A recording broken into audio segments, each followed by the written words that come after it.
Hello everyone, it's Shane Kanto, your Wasteland reviewer, and I'm here to review MaXXXine, the third and final film in the MaXXXine The X trilogy, starring Mia Goth as Maxine Minx, who survived the events of X, big-time adult film star, and lands her first big role in a Hollywood film. And while this is going on, some murderers going around killing a lot of sex workers and adult film stars and just generally people around Maxine, and a mystery is uncovered that rips Maxine out of her new life and brings the past back to the forefront. Now, Ty West has done some very interesting things with the past two films in the X trilogy, and this particular film really channels a passion for giallo horror films of Dario Argento and that big subset of Italian horror that's equal parts like detective stories, graphic slashers, have a lot of bombast to it and energy and blood and guts. It's all very manic. And this film really channels that. There's one particular murder scene in it that feels like it's ripped right out of an Argento film, with like these black gloved hands of the serial killer and blood and guts and stabbing and quick cuts of hand cut blood, and it really captures that energy that you expect from giallo films. And this film does an interesting job of balancing that giallo influences, this feeling like a bit of a neo-noir kind of experience. There's definitely influences of Chinatown.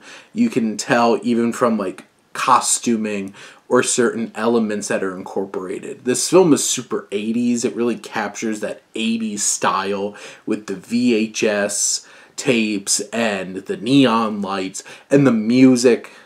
Fantastic use of music, whether it's Rat or Judas Priest or one particular song in the credits that was fantastic, and then a great use of a ZZ Top song.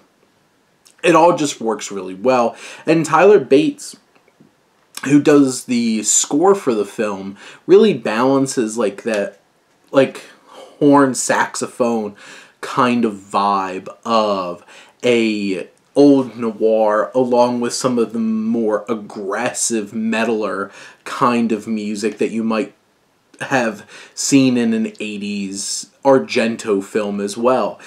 And costuming and all of that really works. It captures the time period perfectly.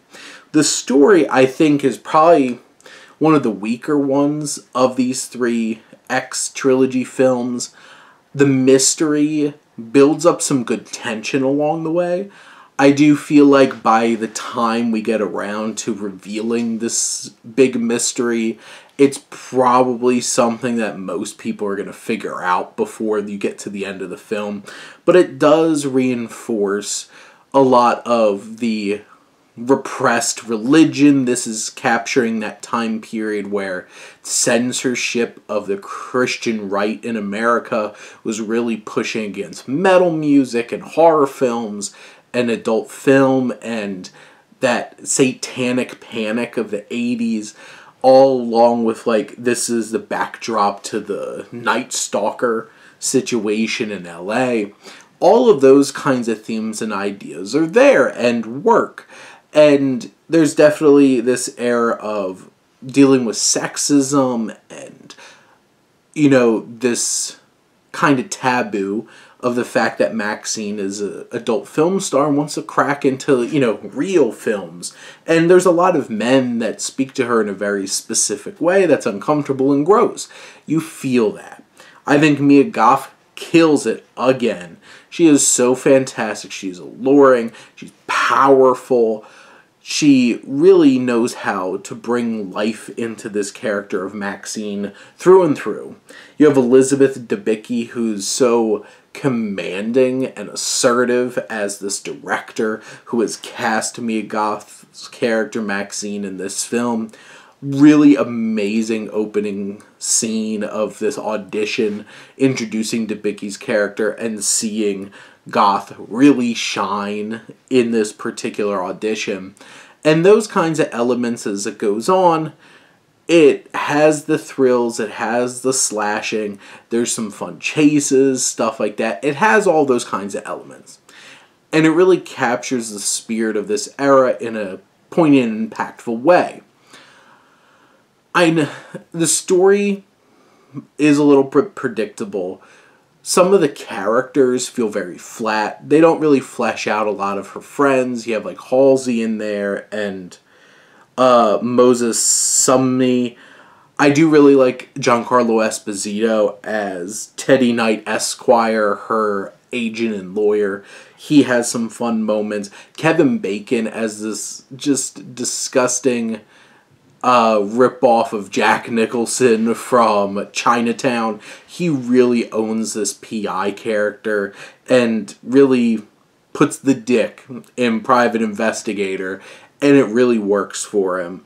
And there's just some strong performances. The police angle of this, like Bobby Cannavale just hamming it up. Michelle Monaghan's very bland kind of character and doesn't get a whole lot to work with there.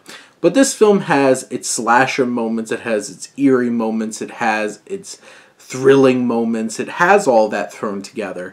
And overall, it's a very entertaining film. I don't know if it reached the heights of the other two films. This one's a little looser, a little messier, and maybe a little too bloated. Especially compared to the last two films, which are pretty self-contained little stories. But in the end, this is a satisfying conclusion to this saga of Maxine. And, you know, she's finally going to get to star in a film and, you know, capture that dream that she had. But in the end, I think Ti West goes out on a positive note with the third film of this X trilogy. But those are my thoughts on Maxine. Let me know what you think and let's talk some movies. But thank you as always for tuning in and supporting your Wasteland reviewer.